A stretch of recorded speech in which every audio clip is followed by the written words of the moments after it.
Muttabamiruka wa NRM yali ku kisaawe Kololo kulonda kw'abavubuka kwayimirizibwa oluvannyuma lw'okulangirira Collins Tanga ku buwanguzi bw'okukwatira ekibiina kino bbendera ku ky'omubaka w'abavubuka ekyakyankalanya abavubuka ne batandika n'okwekalakaasa. Ono mutabani wa akulira akakiiko k'eby'okulonda mu NRM Tanga Odoi.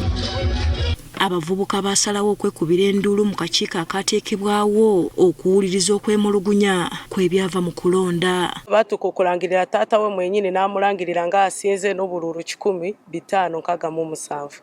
Kwe kwavaamu okwemulugunya ne twemunya mukulu w'eggwanga n'agamba bakome okulonda kw'obululu bwonna. Naye paka luno gujwa Dr. Tanga Odoi yagaana okunteeka mu lisiti eyo. Era kati ne bwe tugenda n'amawulire ssaawa zino nengezaako okuyingira ku ofiisi zaffe za NRM. Nze sikkirizibwa ng'omuntu.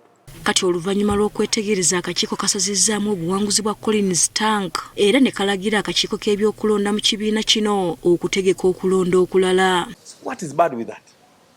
What is it?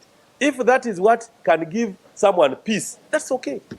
So as chairman of the Electoral Commission, I am very happy that they have come out to say what they have said.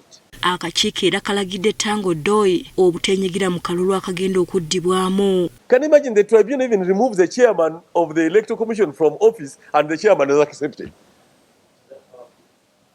Yet the legal context can be, but why do we go legal? That's our tribunal. Bw'abadde ayogerako eri ab'amawulire Tanga Odoi agamba nti wadde obuwanguzi bwa mutabani we bwasaziddwamu alina essuubi nti waakuddamu okuwangula. And by the way, he might even garner more votes. Let him continue.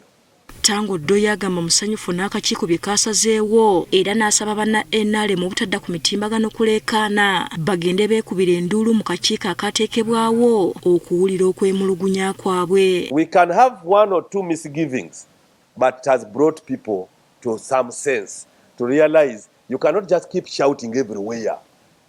You lose, you just go in the street, you're a senior person, go to the tribunal. And we've been pleading with them, please go to the tribunal.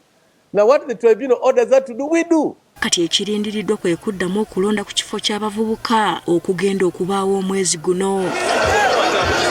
Hasfa Nanvuma, Agafeeyo ku Spark TV.